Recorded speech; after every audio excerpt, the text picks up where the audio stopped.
الحمد للہ الذی ہدانا لہذا وما كنا لنہتدی لولا ان ہدانا اللہ لقد جاءت رسل ربنا بالحق الصلاة والسلام على رسول المسدد المصطفى الأمجد المحمود الأحمد أبي القاسم محمد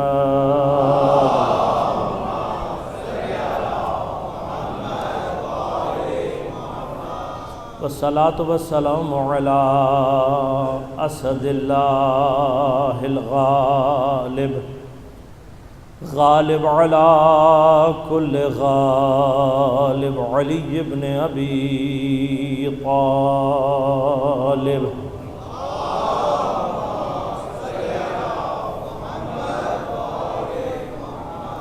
والصلاة والسلام على سيدة المعصومة المظلومة الطاهرة البذول بضعة الرسول فاطمة الزهراء سيدة النساء العالمين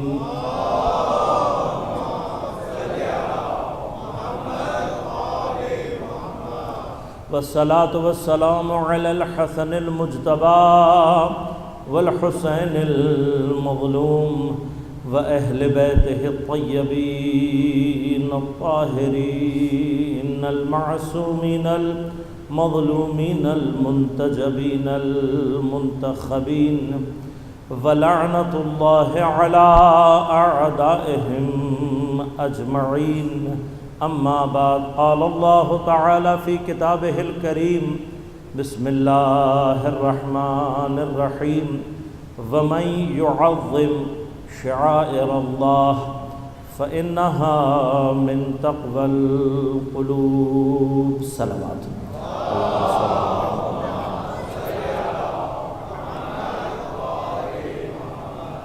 مومنین کرام، سامعین محترم، عزیزان گرام قدر، مقصد کربلا اور ہماری ذمہ داری، اس عنوان کے تحت آج ہماری دوسری گفتگو ہو رہی ہے، اور میں نے اس عنوان پر گفتگو کے لیے سورہ مبارکہ حج کی 32ویں آیہ شریفہ کا انتخاب کیا۔ ارشاد پروردگار ہو رہا ہے وَمَن يُعَظِّمْ، جس کسی نے بھی تعظیم کی شعائر اللہ، اللہ کے شعائر کی، فَإِنَّهَا، یہ تعظیم شعائر من تقوی القلوب، بتحقیق دلوں کے تقوی میں سے ہے۔ پس اگر دل میں تقوی پیدا کرنا ہے تو شعائر الہی کی تعظیم ضروری ہے۔ انشاءاللہ اگر ہم اس مرحلے تک پہنچے تو عرض کروں گا کہ دل کا تقوی ضروری کیوں ہے، انشاءاللہ عرض کروں گا آپ کی خدمت میں۔ لیکن مرحلہ ابھی جو ہمیں درپیش ہے وہ یہ ہے کہ ہم پہلے یہ پہچان لیں، یہ شناخت کر لیں کہ شعائر کہتے کسے ہیں۔ ایک اجمالی جو ترجمہ کیا جاتا ہے، اور یاد رکھیے گا کہ تراجم میں معمولاً چونکہ مترجم کا قصد تفصیل نہیں ہوا کرتا، مترجم جب ترجمہ کر رہا ہوتا ہے تو ترجمے کا معنی یہ ہے کہ وہ تفصیل بیان نہیں کرنا چاہتا، لہٰذا اس کے اپنے ذہن اور اس کے ذوق کے اعتبار سے جو نزدیک ترین ترجمہ ممکن ہوگا وہ ترجمہ کرے گا۔ اب ہو سکتا ہے وہ ترجمہ دقیق ہو اور ہو سکتا ہے ترجمہ دقیق نہ ہو، لیکن زیادہ مشکل کب پیش آتی ہے؟ زیادہ مشکل اس وقت پیش آتی ہے جب کسی زبان کے لفظ کے لیے ہمارے پاس اپنی زبان میں کوئی متبادل موجود نہ ہو۔ اب جب متبادل نہیں ہے تو آپ ترجمہ کیا کریں گے؟ ترجمہ نہیں کر سکتے، لہٰذا مترجموں کی یہ جو مجبوریاں ہیں اس کو ذہن میں رکھیے گا۔ اب جب میں نے ترجمہ پڑھا تو ترجمہ کیا ہے؟ جس کسی نے بھی اللہ کی نشانیوں کی تعظیم کی تو میں نے یہ سمجھ لیا کہ شعائر اللہ کی نشانی کہتے ہیں۔ لیکن کل میں نے آپ کے ذہن میں ایک سوال اٹھایا کہ عربی میں علامت بھی نشانی کو کہتے ہیں، آیت بھی نشانی کو کہتے ہیں، دلیل بھی نشانی کو کہتے ہیں، شعائر بھی نشانی کو کہتے ہیں، تو پھر ان میں فرق کیا ہے؟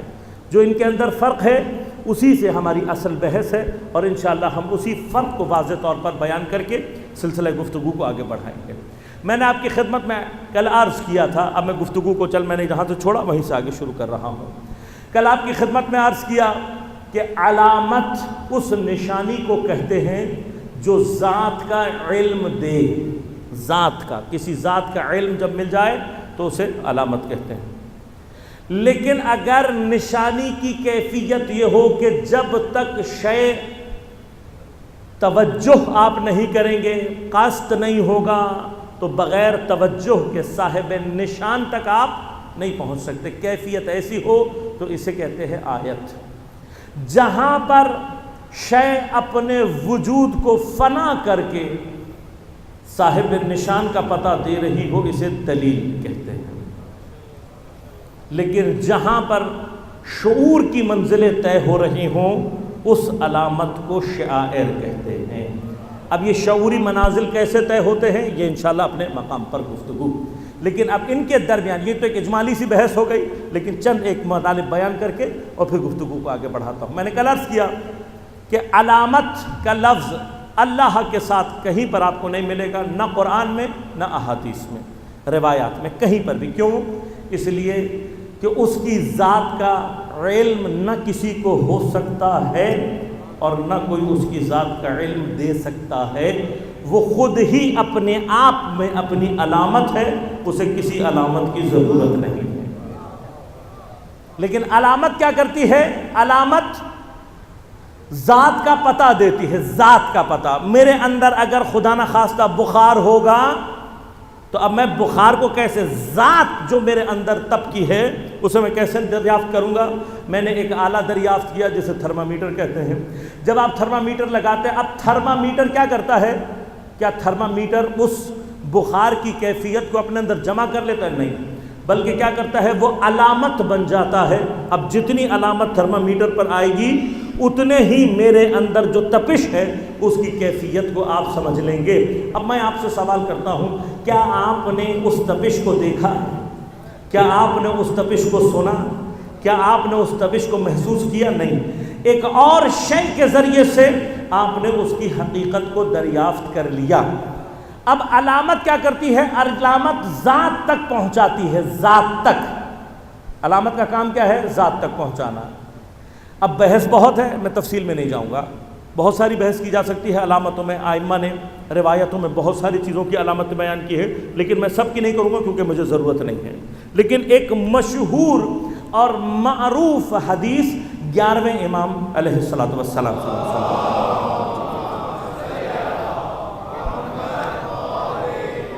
چونکہ میری گفتگو سے ربط بھی ہے، میری گفتگو سے ربط ہے، اس لیے صرف اس کا ذکر کر رہا ہوں۔ آپ نے سنا ہوگا، بارہا سنا ہوگا۔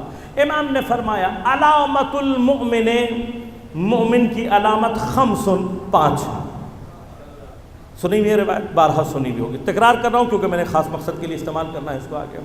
5 علامتیں۔ اب علامت کا معنی کیا ہے؟ علامت کا معنی کیا ہے؟ اگر یہ علامتیں ظاہر ہو جائیں ذات مومن خود بخود ظہور کرے گی، ذات مومن، ذات مومن۔ بس میرا مولا کیا سمجھانا چاہتا ہے علامت کے ذریعے سے؟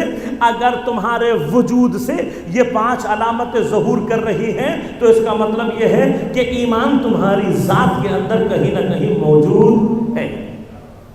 اب ان علامتوں میں سے کچھ علامتیں ایسی ہیں کہ جو ایک زمانے میں لوگوں کو سمجھ میں آئیں، آج کے زمانے کے لوگوں کے لیے سمجھنا ان کو تھوڑا سا مشکل اس اعتبار سے کہہ رہا ہوں کہ وہ کہتے ہیں یار یہ کوئی کام ہے، یہ کوئی کام ہے، اس اعتبار سے وہ تھوڑا سا پریشان ہو جاتے ہیں۔ میں اس لیے گفتگو کا آگے 5 کیا علامتیں بتائیں۔ ایک علامت امام نے بتائی کہ اپنے دانے ہاتھ میں عقیق کی انگوٹھی پہنتا۔ اب ہمارے بہت سارے جوانوں کو یہ ذہن میں آئے گا بھئی یہ کوئی علامت ہے، انگوٹھی خرید کر پہن لینا؟ یہ سمجھ میں آ رہا ہے؟ کسی کی سمجھ میں نہیں آ رہا۔ دوسری علامت امام نے کیا بتائی؟ امام نے فرمایا خاک پر سجدہ کرنا۔ یہ بھی بہت سو کو سمجھ میں نہیں آ رہا کہ بھئی خاک میں سجدہ کرنا یہ کیوں اتنی بڑی علامت ہو گئی ہے۔ تیسری علامت امام نے کیا فرمائی؟ امام نے فرمایا نماز میں بسم اللہ کو بلند آواز سے پڑھنا۔ پھر یہ کہوں گا، اب نوجوان میرا سوچ رہا ہوگا کہاں ایمان کی علامتوں کی بات ہو رہی ہے اور کہاں اتنی آسان سی باتیں۔ اگر ایمان لانا اتنا ہی، ایمان اپنے اندر پیدا کرنا اتنا ہی آسان ہے تو ہر آدمی مومن ہے، ایسا ہی ہے نا۔ امام نے، اب میں اس کی ایکسپلینیشن دوں گا لیکن ابھی میں آگے بڑھ جاؤں تھوڑا سا۔ پھر اس کے بعد امام نے ذرا سا مشکل کام بیان کر دیا۔ وہ مشکل کام کیا؟ امام نے فرمایا تیسری علامت کیا ہے؟ شب و روز میں 51 رکعت نمازیں پڑھنا۔ اب 51 رکعت سنتے ہی نوجوانوں کے چہروں پر اب سمجھ میں آ رہا ہے، ہاں علامت مومن یہ ذرا مشکل کام ہے۔ حالانکہ 51 رکعت نماز پڑھنا بھی کوئی بہت زیادہ مشکل کام نہیں ہے، لیکن اس بات کے پیچھے جو امام کی حکمت پوشیدہ ہے اسے سمجھنے کی کوشش کرو۔ 51 رکعت نماز کہہ کر میرے مولا نے گویا اپنے ذہن میں، امام کے ذہن میں جو نماز کے معنی ہیں اس کو بیان کر دیا۔ دیکھو کسی زمانے میں اگر کوئی آ کر تمہیں بہکانے کی کوشش کرے، نماز کے کوئی اور معنی تمہارے ذہن میں ڈالنے کی کوشش کرے کہ بھائی نماز وہ نہیں ہے، نماز تو یہ ہے، یہاں کھڑے ہو کر ہم نے یہی نماز ہے، بس اسی کو نماز کہتے ہیں، تو بہکنے کی ضرورت نہیں ہے۔ میری حدیث کو سامنے رکھنا، جہاں 51 رکعت اپنے معنی پورے کر رہی ہو نماز بس وہی ہے۔ نماز کون سی ہے؟ جہاں پر 51 رکعت اپنے معنی پورے کرے نماز بس وہی ہے۔ اب یہ 51 رکعت تھوڑا سا مشکل لگتا ہے، لیکن اگر تھوڑی سی پریکٹس کرو، تھوڑا سا اپنے آپ کو روٹین میں لے آؤ، کہاں اور کب اور کیسے۔ ہم اپنی تمام دن کی روٹین میں نماز کو فٹ کرتے ہیں، ایسا ہی ہے نا۔ ہم یہ دیکھتے ہیں بھائی مجھے اتنے بجے دفتر جانا ہے، اتنے بجے مجھے فلاں کام کرنا ہے، اتنے بجے مجھے واپس آنا ہے، اتنے بجے مجھے پارٹی میں جانا ہے، اتنے بجے مجھے فلاں کام کرنا ہے، تو اچھا نماز کب پڑھوں؟ اس اور اس وقت کے درمیان میں یہاں نماز پڑھ لوں گا۔ بس گویا میری روٹین اپنے کاموں سے چل رہی ہے، میں اس میں نماز فٹ کر رہا ہوں، جبکہ مسلمان کا دستور مختلف ہونا چاہیے۔ روٹین نماز کے حساب سے بنائے، کاموں کو ان کے درمیان میں فٹ کرے۔ نماز تو میں نے پڑھنی ہے، اس کام کو کیسے ختم کروں؟ نماز تو میں نے پڑھنی ہے، اس کام کو کیسے انجام دوں کہ نماز میرے ہاتھ سے نہ جائے۔ عزیزان من، زیادہ سخت کام نہیں ہے، انشاءاللہ کبھی فرصت رہی تو تفصیل سے عرض کر دوں گا، کوئی اتنا سخت کام نہیں ہے۔ 5ویں علامت میرے مولا نے کیا بیان کی؟ آپ نے بارہا سنا ہوگا۔ 5ویں علامت امام نے فرمایا زیارت 40، امام حسین کی زیارت 40۔ اب دیکھیے میں جو مرحلہ آپ کی خدمت میں پیش کرنا چاہ رہا ہوں اسے ذرا توجہ سے سنیے گا۔ 1400 سال تک علماء کو، اب 1400 سال لگ گئے لوگوں کو، زیارت 40 کا معنی علماء کی سمجھ میں بھی نہیں آ رہا تھا۔ علماء جب بھی اس حدیث کو رکھتے سامنے وہ کہتے ہیں یہ زیارت 40، میں نے کہا نا آپ کو ابھی پہلی 2 یا 3 سمجھ میں نہیں آ رہی، علماء کو آخری سمجھ میں نہیں آ رہی تھی۔ کیوں؟ اس لیے کہ آپ کو اس لیے سمجھ میں نہیں آ رہی، آج آپ اگر ہاتھ میں انگوٹھی پہنیں گے تو آپ کا ہاتھ کوئی کاٹے گا نہیں، جبکہ تشیع ایک ایسے دور سے گزر چکی ہے کہ جہاں مومن اپنی اس علامت کو پہننے پر ہاتھ کٹوا دیا کرتے تھے۔ آج آپ اگر خاک پر سجدہ کریں گے تو آپ پر کوئی کفر کا فتویٰ لگا کر آپ کو اندر نہیں ڈالے گا، آپ کو خاک پر سجدہ کرنے پر کوئی قتل نہیں کرے گا، لیکن تشیع ایک ایسے دور سے گزر چکی ہے کہ جب خاک پر سجدہ کرنا ناممکن ہوا کرتا تھا۔ بلند آواز سے بسم اللہ پڑھنا آج اور آپ، میرے اور آپ کے لیے کام بہت آسان ہے، لیکن ایک زمانہ ایسا تھا کہ شیعہ بلند آواز میں بسم اللہ پڑھتا تھا، نماز کے عالم میں شہید کر دیا جاتا۔ کبھی تشیع کی تاریخ تشیع کو، شیعت کی تاریخ کو کبھی پڑھ کر دیکھنا، تب تمہیں معلوم ہوگا تشیع کس حالات سے گزری ہے۔ ہمارے ہاں اول تو بچے ہمارے ہسٹری کا سبجیکٹ لیتے نہیں ہیں، کیونکہ ہمیں لگتا ہے فالتو ترین کام کیا ہے؟ تاریخ کا پڑھنا، جبکہ رہبر معظم نے بڑا عجیب جملہ کہا ہے، واقعاً عجیب جملہ کہا ہے۔ اب میں رہبری نوجوانوں سے مخاطب ہوں، جن کو ولایت فقی سمجھ میں آئی ہوئی ہے، جن کو رہبریت سمجھ میں آئی ہوئی ہے، ان سے بات کر رہا ہوں۔ رہبر نے واقعاً اور یہ رہبر کی نظر، واقعاً ان کی جو اللہ نے نبوغ ان کو عطا کیا ہے، یہ اس کی دلیل ہے۔ رہبر فرماتے ہیں کہ قرآن میں احکام کی کتنی آیات ہیں؟ 500 سے 600 کے درمیان میں۔ قرآن میں اخلاق کی کتنی آیات ہیں؟ کچھ ہزار کے قریب۔ فرمایا سب سے زیادہ اللہ نے جو آیات قرآن میں نازل کی ہیں، سب سے زیادہ اللہ نے قرآن میں جس چیز کو بیان کیا ہے وہ تاریخ ہے، وہ تاریخ ہے۔ کیوں؟ اس لیے کہ تاریخ، گزشتگان کی تاریخ، اس کا مطالعہ، اس کے اندر دقت کرنا، اس کے اندر تفکر کرنا ایک ذریعہ ہے اپنے اندر بصیرت پیدا کرنے کا اور اپنے لیے عبرت حاصل کرنے کا۔ میں عبرت حاصل کرنا چاہتا ہوں، راستہ کیا ہے؟ کہ میں گزشتگان کی تاریخ کو پڑھوں، ان کے احوال میں دقت کروں۔ لہذا امام محمد باقر علیہ السلام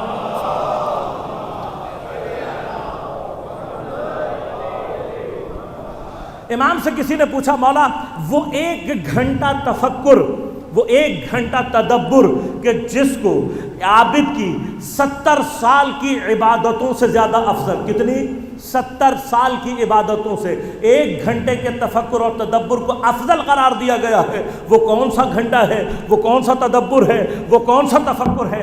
امام نے فرمایا گزشتگان کی تاریخ کو، ان کے واقعات اور حالات کو پڑھنے کے بعد اس کے اندر تدبر کرنا، اس کے اندر تفکر کرنا اور اس سے اپنے لیے بصیرت اور عبرت کو حاصل کرنے والا گھنٹہ 70 سال کی عبادتوں سے زیادہ افضل ہے۔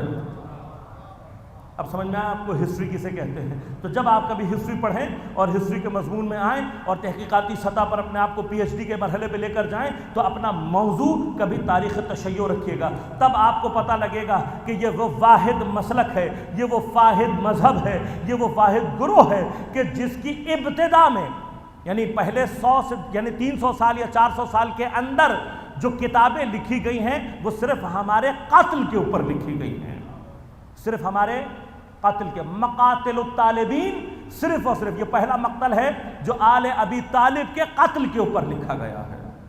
آج بات سمجھ میں آپ کو اسد الغابہ کتاب مقصد کیا ہے؟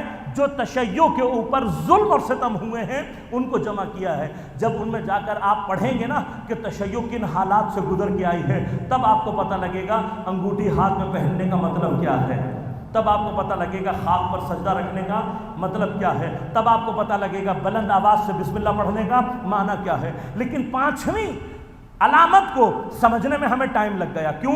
اس لیے کہ لوگوں کو سمجھ میں نہیں آ رہا تھا کہ زیارت اربعین سے مولا مراد کیا لینا چاہتے ہیں۔ ایک زمانے تک علماء نے اس کا معنی کیا کیا؟ کہا زیارت اربعین کا معنی یہ ہے کہ زیارت اربعین، روزے اربعین، زیارت اربعین جو دی گئی ہے، موجود ہے، وہ زیارت پڑھنا، یا یہ کہ زیادہ سے زیادہ اربعین کے دن کربلا پہنچ جانا، اسی کا نام زیارت اربعین ہے۔ 1400 سال لگ گئے ہمیں بات کو سمجھنے میں۔ 1400 سال کے بعد اب جا کر ہمیں سمجھ میں آ رہا ہے کہ میرا مولا کس بات کو زیارت اربعین کے عنوان سے مومن کی علامت کہہ رہا تھا۔ اب آپ کو سمجھ میں آیا ایمان کی علامت کی کیفیت کیا ہوتی ہے۔ بس جیسے جیسے عصر ظہور ہوتا جا رہا ہے، یہ آخری علامت اب اپنی شکل پیدا کرتی چلی جا رہی ہے۔ لوگ زیارت اربعین کو عام زیارت سمجھ رہے تھے، لیکن وہ عام زیارت کروڑوں کا ایک ایسا لشکر بن گیا ہے جو نجف سے لے کر کربلا تک نہ صرف پیدل چلا آ رہا ہوتا ہے، بلکہ لبیک یا حسین کہہ کر، لبیک یا مہدی کر کے اپنی قوت کو دکھا رہا ہوتا ہے۔ تو اب اس زیارت کا مطلب سمجھ میں آیا کہ مولا کیوں کہہ رہے ہیں علامت مومن؟ اس لیے کہ عصر ظہور سے پہلے ایک ایسا لشکر تیار ہونا چاہیے جو دشمن کے قلوب کے اندر رعب کو پیدا کر سکے، جو مہدی کے آنے سے پہلے لوگوں کے دلوں میں مہدی کے رعب کو ڈال دے۔ ایسی علامت بن کر ابھرنا ہے۔ تو اب جان لو جو اربعین پر نہیں گیا وہ حتماً جانے کی تیاری کرے، قرض لے کر جانا پڑے ضرور جاؤ، حتماً جاؤ۔ کیوں؟ اس لیے کہ مولا نے کہا ہے مومن کی علامتوں میں سے ایک علامت ہے۔ اور دیکھو ہوتا کیا ہے، بہت سارے بزرگ آ کے مجھ سے کہتے ہیں آغا صاحب ہم اربعین کی زیارت کے بارے میں سوچتے ہیں، لیکن پھر جب ہم اس رش کے بارے میں سوچتے ہیں تو ہم مایوس ہو جاتے ہیں، کیونکہ ہم نے سنا ہے لوگ زری تک نہیں پہنچ پاتے، لوگ زری تک نہیں پہنچ پاتے۔ میں اتنا پیسہ خرچ کر کے میں جاؤں گا اور میں زری تک نہ پہنچ پاؤں تو پھر فائدہ کیا ہوا؟ تو پھر اس کا مطلب یہ ہے کہ ابھی تک آپ کو مولا کے الفاظ سمجھ میں نہیں آئے۔ مولا چاہتے کیا ہیں؟ دیکھیے وہ انشاءاللہ وہ زیارت بھی مولا آپ کو عطا کریں گے جب آپ اطمینان سے جائیں گے، جانے کے بعد زری سے چپٹ کر اور زری سے لپٹ کر خوب ساری دعائیں کریں گے، وہ بھی انشاءاللہ آپ کی زیارت ہوگی۔ لیکن 40 کی زیارت اب کچھ اور ہے۔ 40 کی زیارت جا کر زری سے لپٹنا نہیں ہے، 40 کی زیارت زری سے جا کر لپٹنے کا نام نہیں ہے، بلکہ کیا ہے؟ ایک سروں کا لشکر ہے، ایک سیاہی ہے، اس سیاہی میں میرا سر جو نقطے کا کام کرے گا، میرا سر نقطے کا جو کام کرے گا۔ دیکھیے میں اپنی طرف سے نہیں کہہ رہا، امام زین العابدین علیہ السلام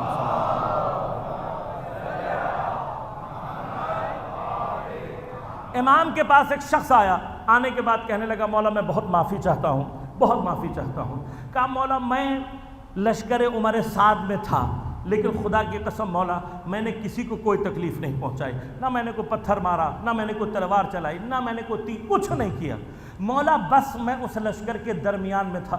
مولا کی آنکھوں سے آنسو جاری ہونا شروع ہو گئے۔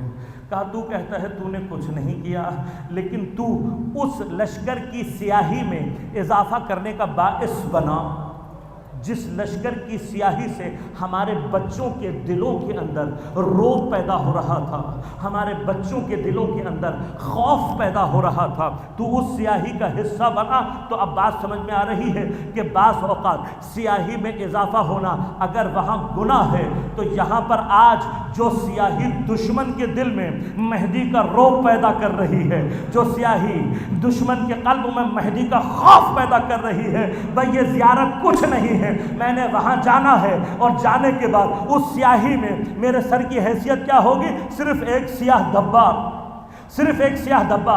جب میں نقطہ اپنے سر کے ساتھ لگا دوں، پھر لبیک یا حسین کہہ کر، پھر لبیک یا مہدی کہہ کر اپنے زمانے کے مولا کو آواز دوں، کہوں مولا میری ذات کی کوئی حیثیت نہیں ہے، بس میری حیثیت اتنی تھی اپنے سر سے تیرے لشکر کی سیاہی میں اضافہ کر کے تیرے دشمن کے دل میں روب ڈال سکوں۔ مولا میں اپنا سر لے کر حاضر ہو گیا ہوں، آج یہاں آیا ہوں، کل جب آپ ظہور کر کے آواز دیں گے انشاءاللہ سر لے کر تب بھی آپ کے لشکر میں حاضر ہو جاؤں گا۔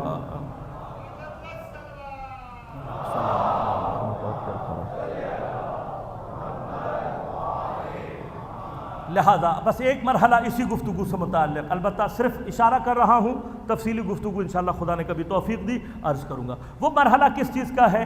علائم ظہور کا، امام زمانہ کی۔ انشاءاللہ یہ ٹاپک، یہ موضوع انشاءاللہ خدا نے توفیق دی جب فلسفہ غیبت پر گفتگو کروں گا تو پھر تفصیل سے آپ کی خدمت میں عرض کروں گا۔ آج صرف آپ کے ذہنوں میں ایک بات بیٹھا دوں، اس کو اپنے ذہنوں میں اچھی طرح سے رکھ لیجئے گا۔ دیکھیے علائم ظہور، جب ہم علائم ظہور کی بات کرتے ہیں تو آج تک کبھی ہم نے سوچا ہے کہ یہ علائم ظہور کس کے لیے ہیں؟ ان علائم ظہور کا مقصد کیا ہے؟ ان علائم ظہور سے میرا، ان کے مقابلے پر میری ذمہ داری کیا ہے؟ کبھی سوچا آپ نے؟ علائم ظہور کے متعلق ہماری کیا توجہ ہے؟ ہم کیا کرتے ہیں؟ 1400 سال سے کیا کرتے چلے آ رہے ہیں؟ ہم 1400 سال سے یہ کرتے چلے آ رہے ہیں کہ ہم نے کتابوں میں پڑھا یہ علامات ظہور غیر حتمی ہیں، یہ علامات ظہور حتمی ہیں۔ اب میں کیا کر رہا ہوں؟ میں نے ایک چارٹ بنایا ہوا ہے، اس پر میں ٹک لگاتا رہتا ہوں، ہاں بھائی یہ علامت پوری ہو گئی، یہ علامت پوری ہو گئی، یہ علامت پوری ہو گئی، یہ علامت پوری ہو گئی، اتنی علامتیں پوری ہو گئی، اتنی علامات باقی ہیں۔ ان میں میرا کیا کردار ہے؟ کیا کردار ہے میرا؟ کیا مجھے اللہ نے، ائمہ نے علامات گننے کے لیے بتائی ہیں؟ اس لیے بنائی ہے کہ میں چارٹ بنا کر ٹک لگاتا رہوں کون سی علامت پوری ہو گئی، کون سی علامت باقی ہے؟ یا ہاں ہو سکتا ہے کسی ذہن میں ہو کہ بھائی علامت آئے گی تو ہم ہوشیار ہو جائیں گے، ایسا ہی ہے؟ جو سارے راستے سوتا ہوا آیا ہو،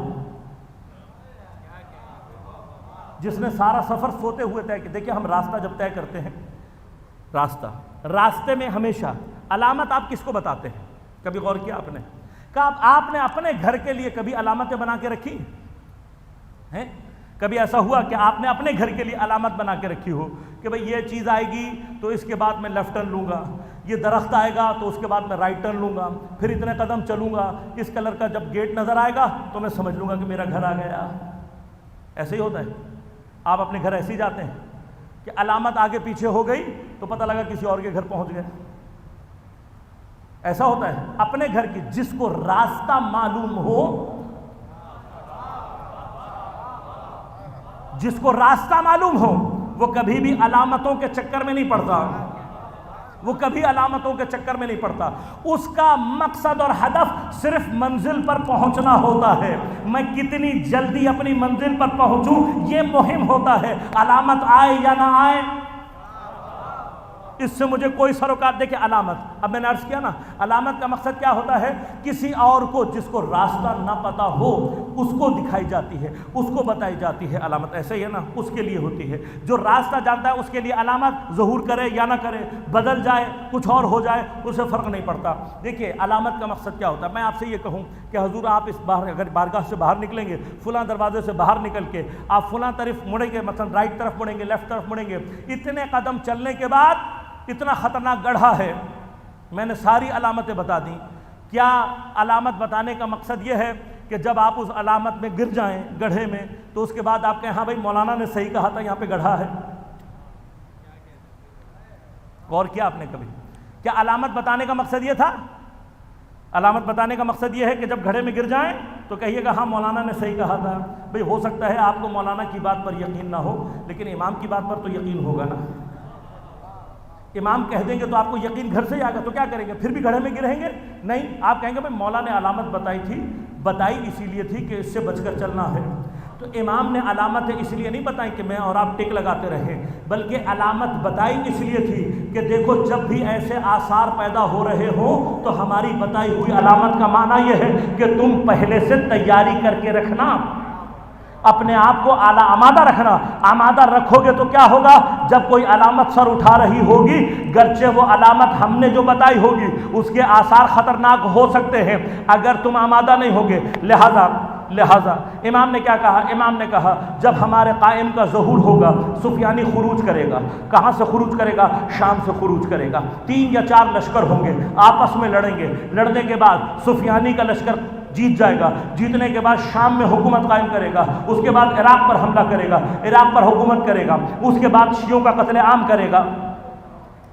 سنا ہوا ہے نا، یہ ساری علامت سنی ہوئی ہیں، یہ میں نے بھی سنی، آپ نے بھی سنی، اور یہی رہبر معظم نے بھی سنی، یہی کسی اور لشکر نے بھی سنی، یہی حزب اللہ نے بھی سنی، انہوں نے بھی پڑھی، میں نے بھی پڑھی۔ بس میرے اور آپ کے درمیان میں کیا، ان کے درمیان میں کیا فرق تھا؟ میرے اور ان کے درمیان فرق یہ تھا کہ میں بیٹھا ہوا ٹک لگا رہا تھا، ہاں اب یہ آہو، میں ٹک لگا رہا تھا اپنے گھر میں بیٹھ کر، ہاں فلاں لشکر اٹھ گیا، ہاں جبہت النصرہ آ گئی، ہاں داعش نے سر اٹھا لیا، ہاں فلاں لشکر آ گیا، ہاں یہ آپس میں لڑ رہے ہیں، ہاں فلاں لشکر زیادہ طاقتور ہے، ہاں اب دیکھنا کچھ دنوں کے بعد سفیانی سامنے آئے گا، آنے کے بعد شام میں حکومت بنائے گا، پھر عراق میں حکومت بنائے گا، شیعوں کا قتل عام ہو رہا ہوگا، میں ٹک لگا رہا ہوں گا۔ خدا کے لیے توجہ کیجئے تھوڑی سی، میں کیا کر رہا ہوں گا؟ میں ٹک لگا رہا ہوں گا، اور ٹک لگا کر علائم کی حقیقت سے امام کو پہچاننے کی کوشش کر رہا ہوں گا۔ لیکن یہ میری معرفت کا مسئلہ ہے، جس کو امام کی بات پر یقین تھا اس نے اپنا لشکر تیار کیا، اسے پتا تھا کہ ایک دن سفیانی سر اٹھانے کی کوشش کرے گا، میرے مولا نے بتایا اس لیے تھا کہ تم اپنا لشکر تیار رکھنا، دیکھو اگر تمہارا لشکر تیار ہوگا تو ہو سکتا ہے تم سفیانی کو اس کے نطفے کے اندر ہی خاموش کر دو، تو پوری دنیا مل کر داعش کو سپورٹ کر رہی تھی تاکہ سفیانی سر اٹھا سکے، وہاں سے وہ صاحبان بصیرت کا لشکر اٹھا، ابھی سفیانی نطفے اور سن کے درمیان تھا۔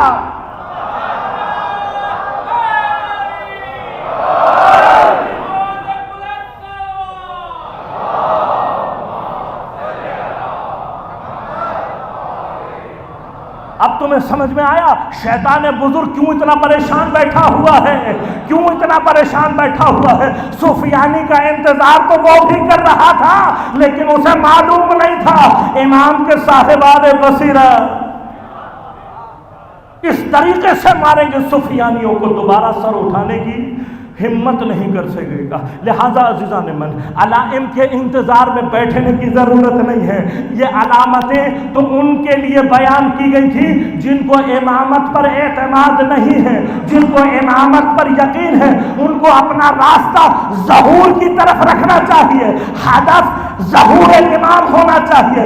علامتوں کے انتظار میں مت بیٹھو، اپنا سفر تیز کرو، جتنا جلدی سفر طے کرو گے اتنی جلدی ظہور تک پہنچ جاؤ گے۔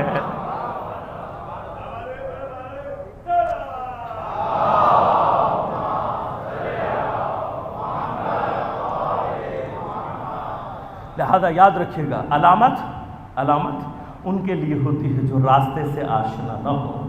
جن کو راستہ معلوم ہو وہ کبھی بھی علامات کے چکر میں نہیں پڑتے۔ مفصل بحث ہے انشاءاللہ، کبھی اور عرض کروں گا کہ یہ علامتیں بھی جب بیان کی جاتی ہیں تو زبان وہ استعمال کی جاتی ہے جو اس زمانے کے لوگوں کے فہم کے مطابق ہو، لیکن اشارہ اور گفتگو آج کے زمانے کے فہم کے مطابق بھی کی جاتی ہے۔ انشاءاللہ کبھی تفصیل سے عرض کروں گا۔ لہذا علامت اللہ کے لیے کہیں پر بھی استعمال نہیں ہوا۔ دوسرا مرحلہ آیت کا، آیت کثرت سے قرآن میں وَمِنْ آیاتِهِ کثرت سے قرآن نے ذکر کیا ہے۔ بہرحال اب میں اس بحث پہ نہیں جاؤں گا کیونکہ پھر وقت اور میں اپنے موضوع سے دور ہو جاؤں گا، کہ جہاں پر آیات کے درمیان میں کچھ آیات ایسی ہیں کہ جن کو آیات کبریٰ کہا جاتا ہے، آیات کبریٰ کہا جاتا ہے۔ صرف اشارہ کر کے تیزی سے بڑھوں گا۔ آیت کسے کہتے ہیں؟ اصل میں اوا یاوی، جہاں پر توجہ اور قصد ہو، لہذا آیت نشانی کو کہتے ہیں۔ لیکن کیسی نشانی کو؟ ان یکون مورد للتوجہ والقصد، وہ آیت اسے کہتے ہیں جہاں پر مورد کیا ہو؟ توجہ اور قصد کے ساتھ ہو۔ جب تک قصد اور توجہ نہ ہو آیت صاحب نشان تک نہیں لے کر جاتی۔ لہٰذا اب سوال یہ پیدا ہوتا ہے کہ اب جب اللہ کہتا ہے میری آیات، تو پھر آیات میں توجہ کتنی ہونی چاہیے، کتنا قصد ہونا چاہیے؟ کیا یہ توجہ فلسفی توجہ ہے؟ کیا یہ توجہ سائنسدانوں کی توجہ ہے؟ کتنی توجہ چاہیے؟ کتنی توجہ کریں گے تو صاحب نشان، صاحب آیت تک پہنچے؟ کتنی توجہ چاہیے؟ ایک سوال ہے نا، کتنی توجہ چاہیے؟ جب ہم یہ تلاش کرتے ہیں کہ ہمیں کتنی توجہ چاہیے تو ایک عجیب سا واقعہ تاریخ میں موجود ہے۔ وہ واقعہ یہ ہے، آیت صاحب نشان تک کتنی توجہ چاہیے؟ پیغمبر اکرم صلی اللہ علیہ وآلہ وسلم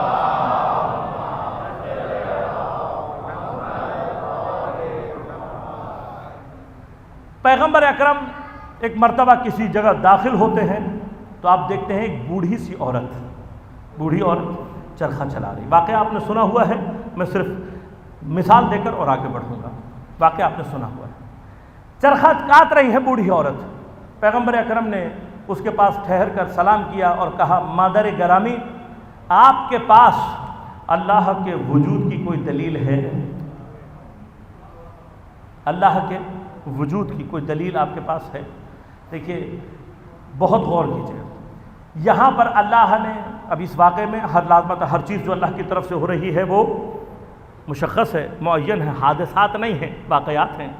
اس واقعے میں خاتون، اور وہ بھی بوڑھی خاتون، اس کا ہونا یقیناً ہمارے اور آپ کے لیے مورد توجہ۔ کیا؟ یقیناً خواتین کے اندر عقلی دقت کا مرحلہ وہ نہیں ہوتا جو مردوں میں ہوتا ہے۔ اس کا ہرگز مطلب یہ نہیں ہے کہ عورتوں میں عقل کم ہوتی ہے، وہ ڈسکشن انشاءاللہ کبھی اور کروں گا آپ کی خدمت میں، کہ عورت کو جو ناقص العقل کہا گیا ہے اس نقص اور اس کمی سے مراد کیا ہے۔ لیکن خواتین تک یہ پیغام پہنچا دوں، بس اتنی بات آج ذہن میں رکھیے گا کہ مولا نے کہیں پر بھی یہ قصد نہیں کیا کہ خواتین کی ہتک کی جائے، ان کی انسلٹ کی جائے، کبھی بھی امام ایسا کام نہیں کرتا۔ مقصد ہے وہاں پر، اور اس لفظ سے ناقص العقل سے ہرگز مراد عقل کی کمی نہیں ہے، عقل کی کمی نہیں ہے۔ اللہ جب بھی انسان کے بارے میں گفتگو کرتا ہے، انسان کا مطلب مرد اور عورت دونوں، اور جب دونوں کی بات کرتا ہے تو وہاں پر عقل میں فرق نہیں کرتا۔ کہیں پر بھی آپ کو قرآن اور روایت میں نہیں ملے گا کہ ہم نے انسان کو عقل عطا کی لیکن خواتین کو کم۔ جب انسان کی بات کی تو انسان کا مطلب مرد اور عورت دونوں کو عقل برابر، تو وہاں ناقص العقل سے کیا مراد ہے وہ انشاءاللہ کبھی اور جب موقع اور مورد ہوگا عرض کروں گا آپ سے۔ ابھی یہاں مرحلہ کیا ہے؟ ایک تو خاتون اور اوپر سے بوڑھی۔ انسان جب بوڑھا ہو جاتا ہے تو ویسے ہی اس کی عقل بہت سارے مسائل کو اس طریقے سے درک نہیں کر پاتی جیسا کہ جوانی میں کرتی۔ یعنی کیا؟ یہ بوڑھی عورت گویا اشارہ ہے واقعے میں کہ اتنا ضعیف ہونے کے باوجود بھی اگر انسان اندر سے بیدار ہو تو خدا تک پہنچنا کوئی مشکل کام، خصوصاً پڑھے لکھے نوجوان طبقے سے میرا اب یہ سوال ہے، جب یہ بوڑھی عورت ذرا سی توجہ کر کے خدا تک پہنچ سکتی ہے تو کیا تمہاری عقل، تمہاری توجہ تمہیں خدا تک نہیں پہنچا سکتی؟ ذرا سی خدا کی آیات میں تدبر کرنے کی کوشش کرو گے، ہر ذرے سے تمہیں خدا کا جمال دکھائی دینے لگ جائے گا۔ کیا ہوا جب اس سے پیغمبر نے پوچھا مادر گرامی خدا کے وجود کی کوئی دلیل ہے آپ کے پاس؟ اس نے فوراً ہاتھ اٹھا دیا، چرخہ رک گیا۔ جیسے ہی چرخہ رکا اس نے مسکرا کر پیغمبر کی طرف دیکھا اور کہا یا رسول اللہ، اتنا چھوٹا سا یہ چرخہ، اتنی چھوٹی سی یہ دستگاہ چلانے والے کے بغیر نہیں چلتی، اتنی بڑی کائنات، اتنی بڑی کائنات، اتنی بڑی کائنات، اتنی بڑی کائنات بغیر چلانے والے کے کیسے بن سکتی ہے؟ تو میں ان تمام نوجوان بچوں سے مخاطب ہوں جو بگ بینگ تھیوری سننے کے بعد اندھی تقلید کرتے ہوئے فوراً زور زور سے سر ہلا کر کہتے ہیں ہاں کوئی خدا نہیں تھا۔ کبھی تو سوال کیا کرو کہ بگ بینگ میں مرغی کہاں سے آئی، انڈا کہاں سے آیا؟ کبھی تو غور کرو، پوچھو تو صحیح یہ مادہ آیا کہاں سے، اسے حرکت کس نے دی، اتنا یہ طاقت اس کے اندر آئی کہاں، یہ انرجی اتنی آئی کیسے؟ اتنے سوالات ہیں بگ بینگ کے اوپر جتنا انڈے اور مرغی کے درمیان سوال نہیں ہے۔ کبھی تو سوال کرنا سیکھو۔ ذرا سا سائنس نے 2-4 فارمولے لگا کے بتایا اور آپ نے فوراً سر ہلا کر خدا کا انکار کرنا شروع کیا۔ جتنے اعتراض دین پہ کرتے ہو اس سے آدھے اگر سائنس پر کیے ہوتے تو ابھی متقی اور پرہیزگار ہوتے۔ لہذا عزیزان من، وہاں پر بھی اعتراض کرنا سیکھو۔ ایسا نہیں ہے دین کے پاس ہر بات کا جواب ہے، موقع مورد نہیں ہے۔ جس کو ضرورت ہے اس کو سائنٹیفک دلیل بھی دے سکتا ہوں، میتھمیٹیکل پروف بھی دے سکتا ہوں، فلسفے سے بھی ثابت کر سکتا ہوں، کوئی مسئلہ نہیں ہے۔ خدا کا وجود عقلاً ثابت ہے، عقلاً ثابت ہے۔ لہذا اتنی سی توجہ، بس دین مجھ سے کیا چاہتا ہے؟ اتنی سی توجہ۔ اگر میں اتنی سی توجہ کرنے لگوں، اس نے زمین اور آسمان کو اپنی آیات سے بھر دیا ہے، بھر دیا۔ میں نے اسی لیے کہا کہ توجہ کرنے والے بن جاؤ، تمہیں ہر ذرے سے خدا کے وجود کی دلیل ملنا شروع ہو جائے گی۔ لیکن آیت کا کام کیا ہے؟ آیت صرف اس بات وجود کرتا ہے، صرف اس بات وجود، اس سے زیادہ کچھ نہیں کرتا۔ لیکن آیات کبریٰ، آیات کبریٰ کس مقام پر ہوں گی؟ لازماً جب ان کو آیات کبریٰ کہا ہے تو اس سے مراد یہ ہے کہ وہ ایسی آیات ہوں گی کہ ان سے بڑی اللہ کی کوئی نشانی کائنات میں نہیں۔ اب جہاں یہ آیت کبریٰ پہنچتی ہے اسی مقام کو مقام دلیل کہتے ہیں۔ دلیل کیا ہوتی ہے؟ فرمایا سیرورۃ الشیء، بحیث کسی شے کا ایسا ہو جانا، کیسا ہو جانا؟ ینبئ عن شیء آخر، یعنی کیا؟ کسی شے کا ایسا ہو جانا کہ وہ اپنے وجود سے کسی اور کے وجود کی خبر دے رہی ہو۔ کل میں نے آپ کی خدمت میں عرض کیا تھا کہ دلیل کسے کہتے ہیں؟ دلیل اسے کہتے ہیں جو اپنے وجود کو فنا کر دے مدلول کی خبر کے لیے۔ اب میں مثال سے سمجھاؤں اور پھر گفتگو کو آگے بڑھاؤں کہ دلیل کی کیفیت کیا ہے۔ دلیل کی کیفیت یہ ہے، آپ نے اپنے دروازے پر جو گھنٹی لگائی ہے، کیا یہ گھنٹی آپ نے اس لیے لگائی ہے کہ گھنٹی بجتی رہے اور آپ سنتے رہیں اور آپ کو مزہ آتا رہے کہ ہاں بھائی کتنی اچھی گھنٹی ہے، کتنا اچھا بج رہی ہے؟ ایسا ہی ہے، گھنٹی اس لیے لگائی ہے، گھر کے دروازے پہ گھنٹی کس لیے لگائی ہے؟ تاکہ وہ بجتی رہے، آپ کو سرور آتا رہے، آپ کہیں بھائی کیا آواز ہے، زبردست آواز ہے گھنٹی کی۔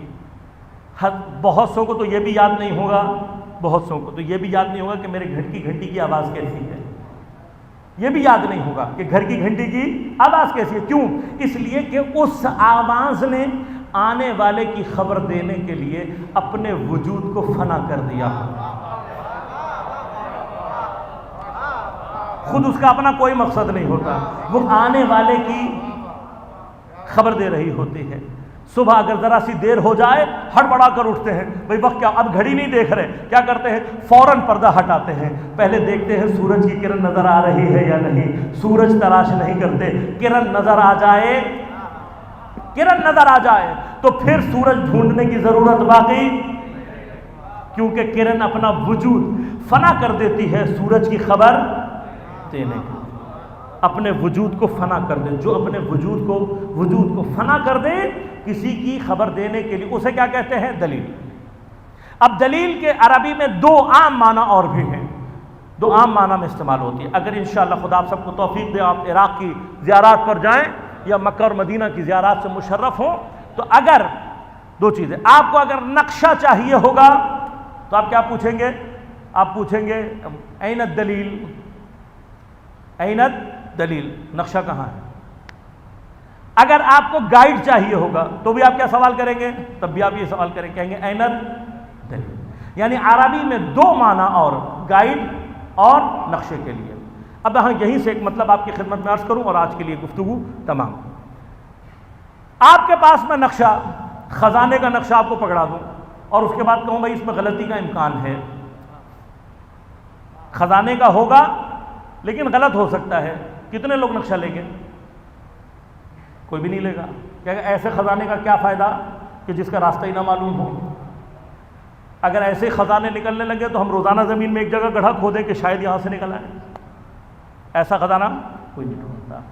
دلیل، گائیڈ، دیکھیے گائیڈ آپ کو چاہیے ہوتا ہے، لیکن گائیڈ کی کیفیت، اب میں کیفیت آپ کے ذہن میں ایجاد کروں گا، اس سے بات کو سمجھنے کی کوشش کیے تاکہ میں نتیجہ آپ کو دوں اور آج کے لیے زحمت تمام۔ عام طور پر گائیڈ لیا جاتا ہے تاکہ گائیڈ آپ کو جلدی جلدی مقامات تک پہنچا دے، زیارت کرا دے جلد از جلد اور آپ کو حفاظت کے ساتھ گھر پہنچا دے۔ لیکن کبھی کبھار زیارت کے درمیان میں حالات ایسے بھی ہو جاتے ہیں، جب صدام ملعون واصل جہنم ہوا اور پھر ابھی تک بارڈرز کھلے نہیں تھے، ایران عراق کے بارڈرز کھلے نہیں تھے، لیکن اتنا پتہ لگ گیا تھا کہ کربلا کی زیارت آزاد ہو گئی ہے۔ اب عشاق مہدی، عشاق حسین کے عاشق یہ کبھی صبر نہیں کرتے۔ ہاں، حسین کی راہ میں سر کٹانا، پاؤں کٹانا، یہ تو ہماری تاریخ رہی ہے۔ حسین کی راہ میں قربانی یہ تو ہماری تاریخ رہی ہے۔ اب کیا ہوا کہ جب بارڈر آزاد ہو گئے، لیکن کیا ہوا تھا؟ زیارت آزاد ہو گئی ہے، اب کوئی نہیں روکے گا حسین کی زیارت سے، لیکن مشکل کیا تھی؟ ابھی بارڈرز آن نہیں ہوئے تھے، تو کچھ لوگوں نے درمیان کا راستہ، چور راستہ اختیار کرنا شروع کیا رات کی تاریکی میں اور جا رہے ہیں۔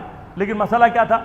مسئلہ یہ تھا کہ اس طرف عراق کے بارڈر کی طرف جو راستہ تھا اس میں لینڈ مائنز بچھی ہوئی تھی۔ ایسے بھی ہوتے ہیں حسین کے عاشق، لینڈ مائنز کے درمیان میں سے جا رہے ہیں، کس لیے؟ حسین کی زیارت کرنے کے لیے۔ لینڈ مائنز کے درمیان آسان ہے؟ نہیں آسان۔ اب ذرا اپنے حواس کو اس مقام پر لے کر جائیے کہ جہاں آپ کھڑے ہوئے ہیں، رات کی تاریکی ہے، سامنے کون کھڑا ہے؟ الدلیل۔ سامنے کون ہے؟ دلیل، گائیڈ۔ وہاں پر اس کو یہ کہتے تھے، کون ہے دلیل؟ کون ہے دلیل؟ کون ہے دلیل؟ کون ہوتا تھا؟ دلیل، گائیڈ۔ اب گائیڈ جب وہاں سے اس راستے سے لے کر جاتا تھا تو وہ کیا کہتا تھا پیچھے آنے والوں کو؟ وہ کہتا تھا دیکھو ہوشیار رہنا، میں لے تو جاؤں گا لیکن شرط کیا ہے؟ شرط یہ ہے، بہت غور سے سنیے گا کیونکہ میں نے بڑا اہم نتیجہ دینا ہے۔ شرط کیا ہے؟ شرط یہ ہے کہ جہاں میرا قدم پڑے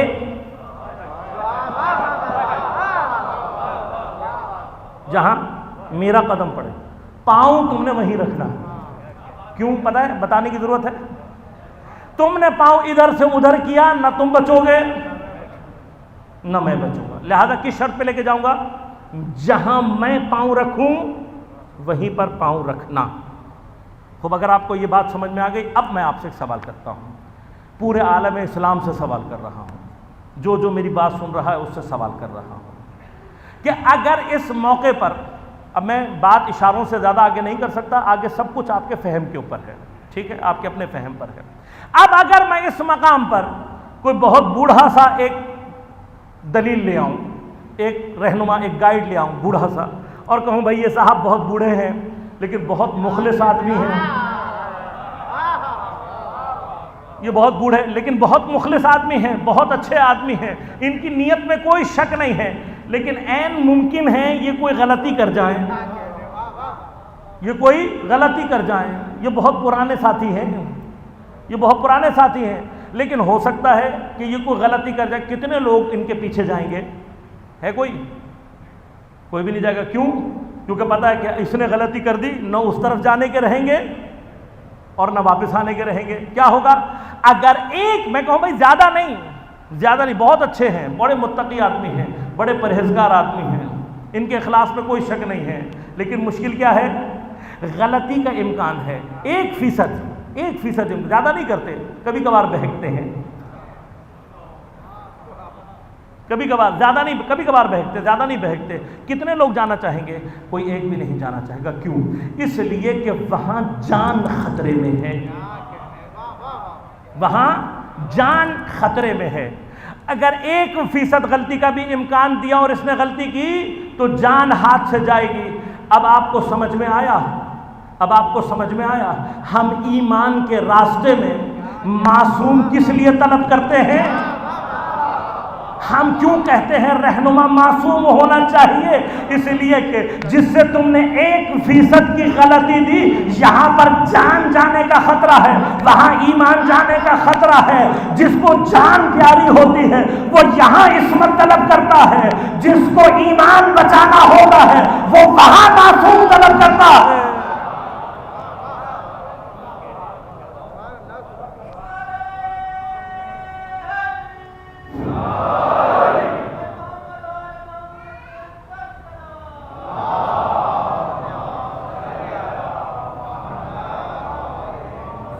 لہذا عزیزان اس برل میں، راہ آخرت میں، معصوم کے سوا اگر آپ کسی کے پیچھے بھی ہیں، 1% غلطی کا امکان بھی دیا تو وہاں ایمان جائے گا۔ لہذا ہم وہاں پر معصوم کو طلب کرتے ہیں، معصوم کے پیچھے راستہ۔ اور معصوم نے کیا کہا؟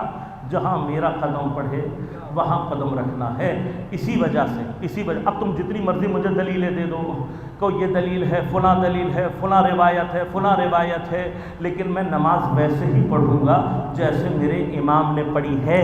تو مجھے نماز کیسے پڑھنی ہے تیری دلیل کی ضرورت نہیں ہے، مجھے صرف ایک ایسی صحیح و سند روایت لا کر دکھا دے جس میں 14 میں سے کسی ایک نے بھی تشہد کے اندر شہادت ثالثہ پڑھی ہو، میں خود بھی پڑھوں گا، لیکن اگر 14 میں سے کسی ایک معصوم نے بھی نہیں پڑھی تو بھائی یہاں پر راستہ ایمان کو خطرے میں ڈال دیتا ہے۔ اگر راستے میں کوئی دلیل کے پیچھے چلتے ہوئے اپنی مرضی سے پاؤں رکھے گا، یہاں جان جائے گی، وہاں ایمان جائے گا۔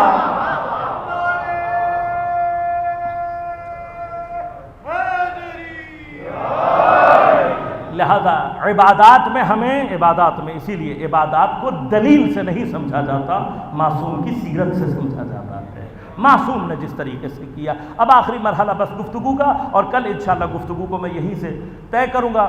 کچھ مرحلے میں آپ کے لوں گا تاکہ میں شعائر کی کیفیت کو آپ کے تک پہنچا سکوں۔ شعائر کسے کہتے ہیں؟ شعائر کے اندر ایک بحث ہے، اس بحث کی وجہ سے ہو سکتا ہے 2 یا 3 جلسات کی بحث میں آپ کے ساتھ کروں تاکہ دقیق طور پر میں آپ کو یہ سمجھا سکوں کہ شعائر کہتے کسے ہیں۔ بس آج کی گفتگو میں ابتدا میں کل یہیں سے کروں گا۔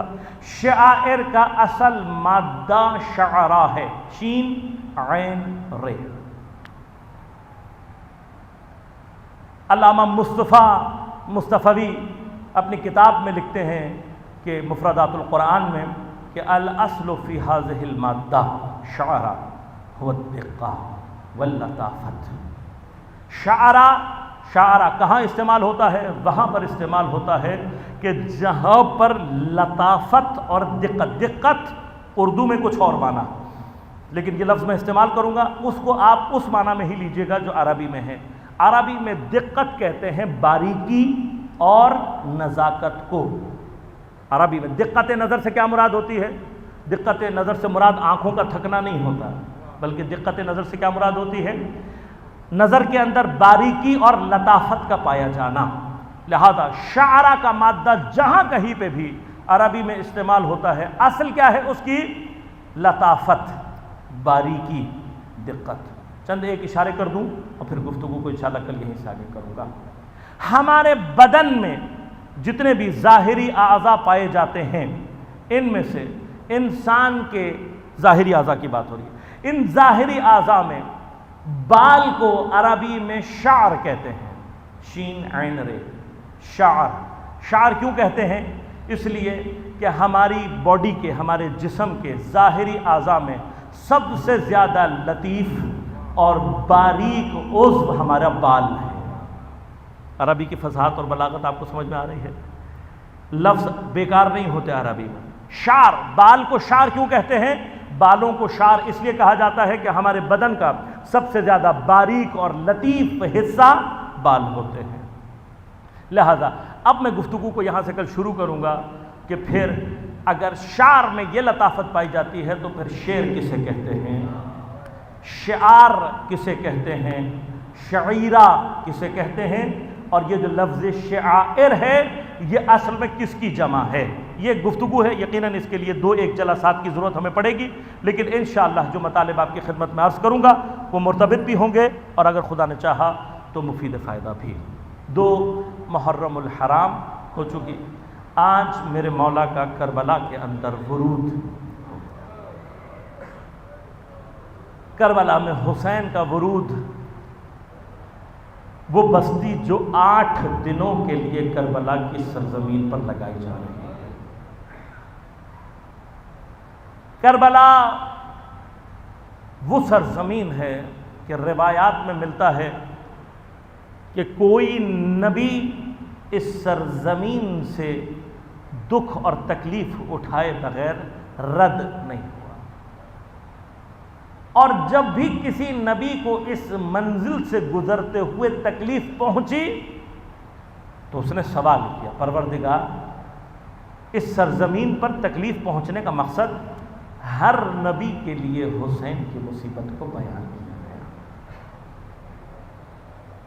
عمر سعد کا لشکر کربلا کی طرف آ رہا، ایک سپاہی کربلا میں ایک خاص مقام تک پہنچ کر اس نے ایک درخت کو دیکھا اور دیکھنے کے بعد اپنے گھوڑے کی باگ کو موڑ دی، واپس جا رہا ہے۔ جب یہ واپس جانے لگا تو اس سے کسی نے سوال کیا، کہا تو کہاں جا رہا ہے؟ کہا میں واپس کوفے جا رہا ہوں۔ وہ کوفے کیوں جا رہا ہے؟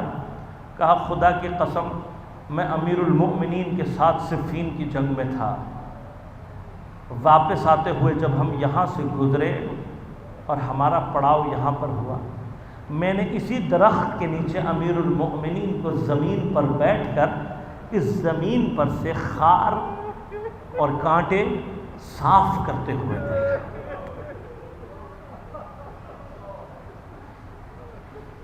امیر کربلا کی سرزمین سے کانٹے اٹھا کر، خار اٹھا کر صاف کر رہے ہیں۔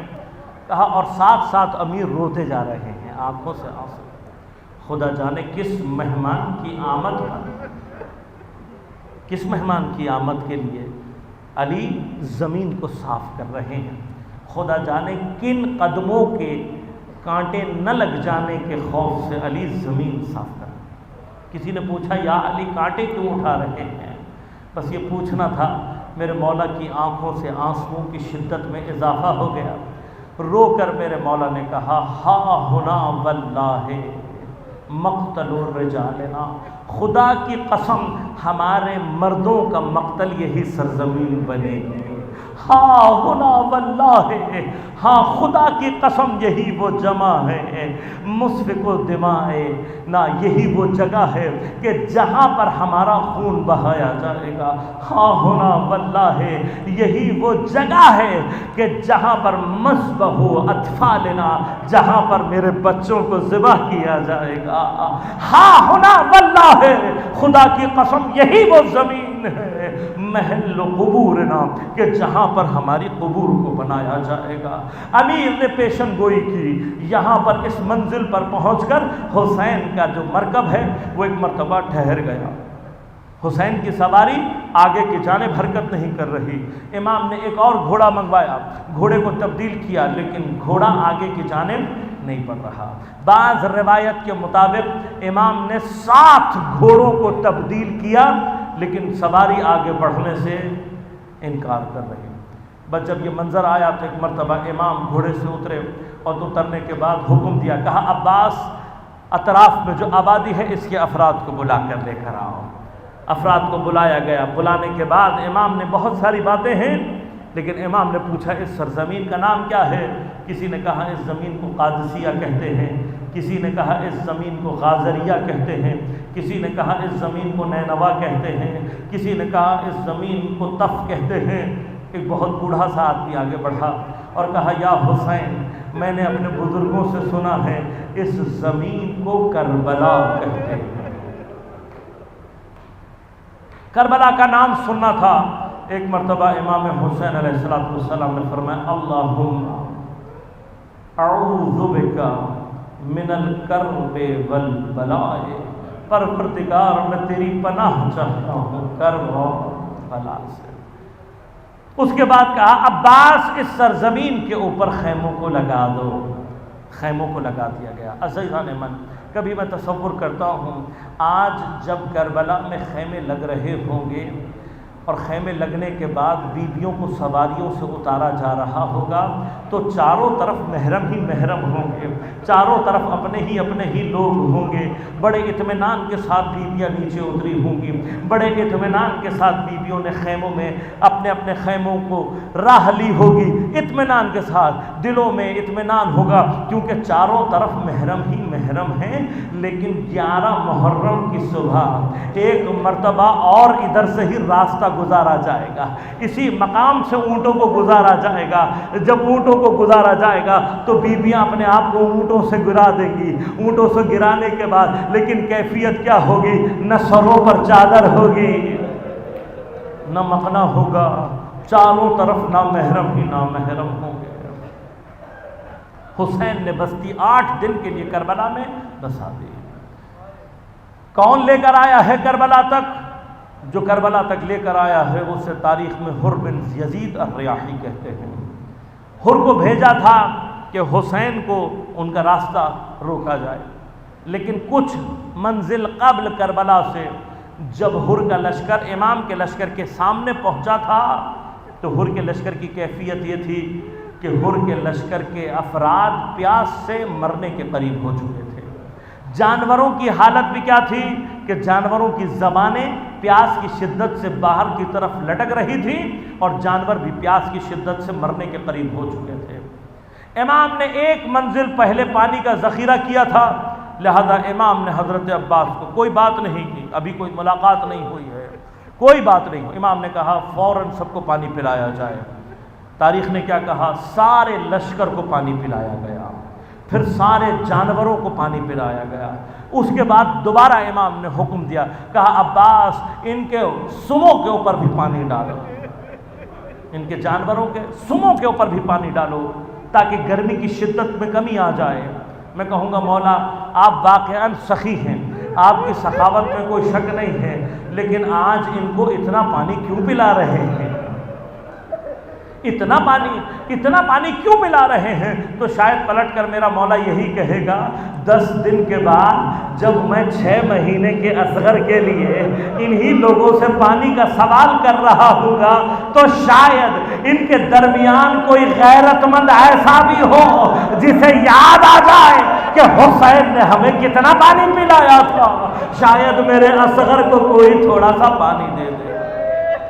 لیکن جب حسین نے اصغر کے لیے پانی مانگا تو جواب میں تیرے سے شہبہ۔ حر کو اس بات کا یقین تھا کہ جنگ نہیں ہوگی، لیکن شب عاشور حر کو یقین آ گیا کہ اب یہ لوگ حسین کو زندہ نہیں چھوڑیں گے، لہذا حر کے اوپر پشیمانی کا عالم ہے، پشیمانی کا عالم حر ہے جو لے کر آیا ہے۔ بار بار حر کے دل میں وہ سارے واقعات گزر رہے ہیں۔ حسین جب آگے بڑھنا چاہتے تھے، حر نے آگے بڑھ کر لگام پر ہاتھ ڈال دیا تھا، ہاتھ لگام پر کہا مولا میں آپ کو جانے نہیں دوں گا۔ جب حر نے یہ جسارت کی تو امام نے پلٹ کر عجیب سا جملہ کہا سکولت کا امک، اے حر تیری ماں تیرے غم میں روئے۔ تاریخ نے لکھا ہے حر بڑا جری تھا، حر بڑا بہادر تھا، کوفے کے بہادروں میں نام آتا تھا۔ ایک مرتبہ سر سے لے کر پیر تک کانپ گیا، چہرے کا رنگ متغیر ہو گیا، لیکن اپنے آپ کو کنٹرول کیا، سر کو نیچے جھکا لیا، آواز کو دبا لیا، اور آواز کو دبانے کے بعد کہا یا ابا عبداللہ، یا ابا عبداللہ۔ حر جواب دینا جانتا ہے، حر جواب دے سکتا ہے، لیکن کیا کروں ابا عبداللہ، آپ کی ماں فاطمہ زہرا ہے، آپ کی ماں فاطمہ زہرا، میں جواب دے سکتا ہوں لیکن آپ کی ماں فاطمہ زہرا، ارے جس کے احترام میں پیغمبر کھڑا ہو جاتا ہے، جس کے احترام میں پیغمبر اپنی جگہ سے حر کیسے کہہ سکتا ہے؟ میں نہیں کہہ سکتا۔ عرفا کہتے ہیں کہ حر کے دل میں جناب زہرا کی جو یہ محبت تھی، حر کے دل میں جو جناب زہرا کی یہ عزت تھی، یہی عزت باعث بنی کہ حر جہنم کے کنارے سے جنت کی آغوش تک پہنچ گیا، جنت تک پہنچ گیا۔ حر تڑپ رہا ہے۔ اب جب یقین آ گیا کہ شہید کر دیا جائے گا، جیسے ہی صبح ہوئی لشکر کی صفیں لگنے لگی، حر نے اپنے بیٹے اور غلام کو الگ کیا اور ان تینوں کو لے کر آہستہ آہستہ اپنے گھوڑوں کو لشکر سے دور کرنا شروع کیا۔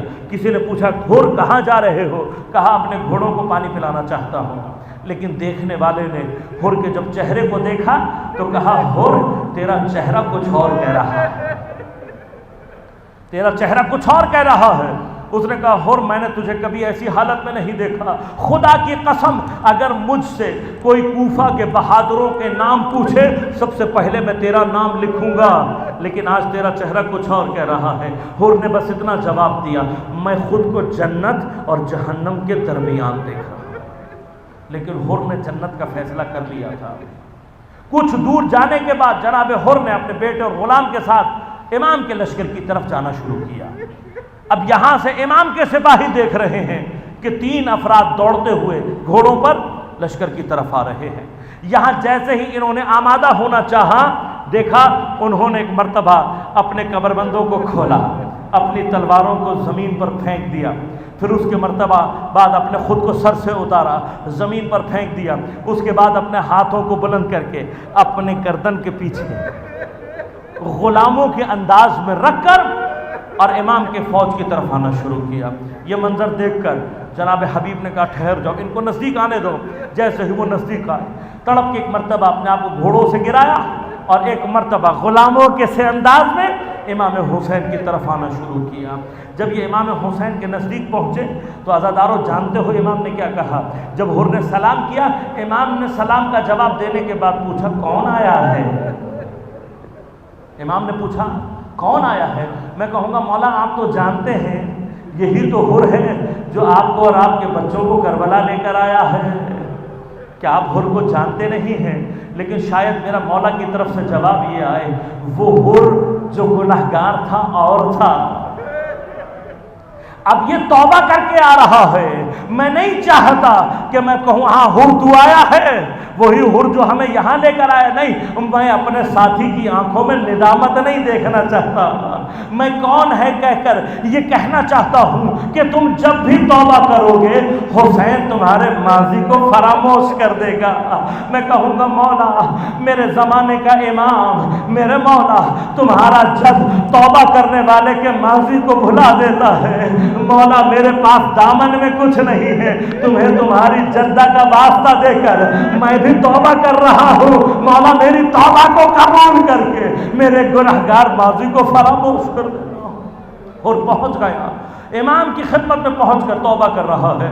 توبہ کرنے کے بعد کہا مولا میں چاہتا ہوں کہ آپ کے اہل بیت بھی مجھے معاف کر دیں، وہ بھی مجھے معاف کر دیں۔ ابھی حر کے لبوں پر یہ جملے تھے، وہاں سے کسی نے آ کر کہا حر تجھے شہزادی زینب نے سلام بھجوایا ہے۔ یہ سننا تھا، حر نے اپنا سر پیٹنا شروع کر دیا، کہا واہ مصیبت، ارے شہزادیوں کو اس حال تک میں نے پہنچا دیا کہ شہزادیاں غلاموں کو سلام کر رہی۔ حر نے کہا مولا میں جبران کرنا چاہتا ہوں۔ کیا چاہتا ہے؟ مولا میں چاہتا ہوں میرا بیٹا سب سے پہلے شہید ہو، میرا غلام شہید ہو، اس کے بعد مجھے شہادت نصیب ہو۔ مولا نے کہا تو جیسا چاہتا ہے کر۔ حر کا بیٹا گیا، جنگ لڑی، جب شہید ہو کر زمین پر گرنے لگا، ایک مرتبہ باپ کو آواز دی، جیسے ہی باپ کو آواز دی حر چاہتا تھا آگے کی جانب بڑھے، حر نے جیسے ہی قدم بڑھائے امام نے آ کر حر کے ہاتھ کو تھام لیا اور تھامنے کا بعد کہا حر نہیں، تو نہیں جائے گا، تو یہیں پر ٹھہر۔ ارے باپ کے لیے جوان بیٹے کا لاشا اٹھانا بڑا سخت ہوتا ہے، اور تو یہیں پر ٹھہر، میں تیرے بیٹے کا جنازہ لے کر آتا ہوں۔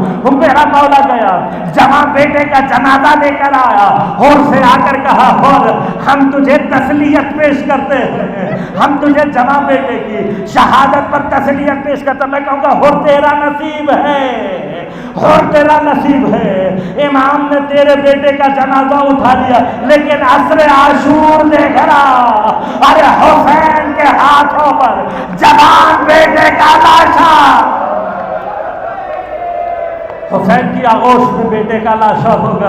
ارے حسین کو تو تسلیت دینے والا بھی کوئی نہیں ہوگا، پر ہر بھی گئے ہیں اور جانے کے بعد قتال کیا۔ قتال کرنے کے بعد ہر کے سر کے اوپر ایک بہت شدید ضربت لگی، جب ضربت لگی سر دوبارہ ہو گیا، چکرا کر ایک مرتبہ زمین پر گرے، زمین پر گر کر جناب ہر ابھی ایڑیاں رگڑ رہے تھے، ایڑیاں رگڑ رہے تھے، ایک مرتبہ احساس کیا کوئی خوشبو سی آئی ہے، کوئی میرے پاس آیا ہے، کوئی زمین پر بیٹھا ہے، اپنے میرے سر کو اپنی آغوش میں لیا ہے۔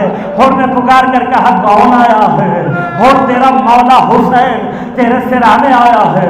کوئی حسرت، کوئی خواہش، کہا مولا سر پر تلوار لگی ہے، آنکھوں کے اندر خون ہے، آخری وقت میں آپ کی زیارت کرنا چاہتا ہوں۔ تاریخ کہتی ہے حسین نے ایک رومال نکالا، رومال سے بھی خوشبو آ رہی، اور نے پوچھا مولا یہ کس کا رومال ہے؟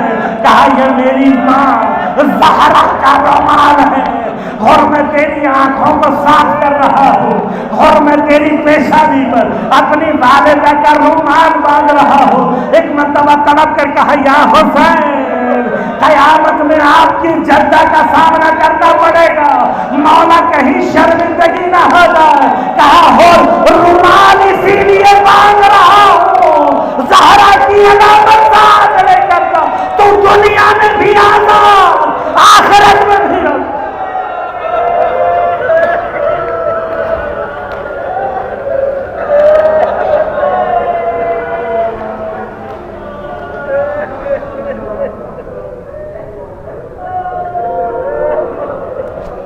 الا ولعنۃ اللہ علی القوم الظالمین وسيعلم الذین ظلموا ای منقلب ینقلب۔ اور الہ ہمارے اس مقدس عبادت کو اپنی بارگاہ میں قبول و منظور فرما۔ بار الہ باران رحمت کا وقت ہے، جب رحمت کی باران رحمت کا وقت ہوتا ہے تو رحمت کے دروازے پروردگار کے کھلتے ہیں۔ مولا تجھے سید الشہداء کے کربلا کے افراد کا واسطہ ہے، اس باران رحمت میں اگر کوئی دعا ہماری قبول کرنا چاہتا ہے بحق حضرت سید الشہداء منتقم کربلا امام زمان علیہ السلام کے ظہور میں تعجیل فرما، ہم سب کو امام کے عوام انصار میں شمار ہونے کی توفیق عنایت فرما۔ بار الہ عزاداری سید الشہداء اور عزاداران سید الشہداء کا تحفظ فرما، جہاں جہاں عزاداری سید الشہداء ہے، عزاداران سید الشہداء ہیں، بار الہ ان سب کی پریشانیوں کو دور فرما، مشکلات کو آسان فرما، بیماروں کو صحت کاملہ عاجلہ عنایت فرما۔ بار الہ بحق اسیران کربلا، بالخصوص پاکستان میں ہمارے جتنے بے گناہ اسیر ہیں ان کو جلد از جلد رہائی عنایت فرما۔ اور بالاخص کئی دنوں سے آپ سب کے یقیناً اطلاعات میں ہے علماء حق کے خلاف ایک سازش جاری ہے۔ پہلے بھی بے گناہ عالم دین کو ایک ہفتے کے لیے قید میں رکھا گیا، ابھی بھی آپ کے علم میں ہے حجت الاسلام والمسلمین آغا علی مرتضیٰ زیدی صاحب کئی دنوں سے قید میں ہیں، اور جو ان کا قانونی حق ہے کہ کم از کم بیل ہو جاتی ہے، ان کا وہ قانونی حق بھی ان کو استعمال نہیں کیا جا رہا۔ یہ ایک سازش علماء کے خلاف ہے، اور آپ اور ہم سب کی ذمہ داری ہے کہ ہم دیکھیے یہ وقت گزر جائے گا، لیکن اگر ہم نے بصیرت سے اور عبرت سے کام نہیں لیا تو کل ہم سب کی باری آ سکتی ہے۔ لہٰذا میں آپ سب سے گزارش کروں گا بالخصوص دعاؤں کے علاوہ جو کچھ بھی آپ آقا کی آزادی کے لیے کر سکتے ہیں ضرور انجام دیں، اور دیگر خصوصاً شیخ ابراہیم زقزاقی بار الہ بحق اسیران کربلا ان تمام اسیروں کو جلد از جلد رہائی عنایت فرما۔ بار الہ بحق سید الشہداء جہاں جہاں عزادار باطل سے برسر پیکار ہیں، بحرین میں، عراق میں، شام میں، سعودی عرب میں، لبنان میں، نائجیریا میں، بار الہ ان سب کو نصرت اور کامیابی عنایت فرما۔ فلسطین، میانمار اور خصوصاً کشمیر میں بار الہ جو ظلم ہو رہا ہے، تمام مؤمنین کی نصرت فرما، دین دشمن اہل بیت دشمن قوتوں کو نیست و نابود فرما، استعماری استکباری قوتوں کو، تکفیری قوتوں کو نیست و نابود فرما۔ بار الہ بحق حضرت سید الشہداء تمام علماء مراجع اعظام کی حفاظت فرما، بالخصوص آیت اللہ سستانی رہبر معظم انقلاب اسلامی، حزب اللہ کی رہبریت، انصار اللہ کی رہبریت کی حفاظت فرما۔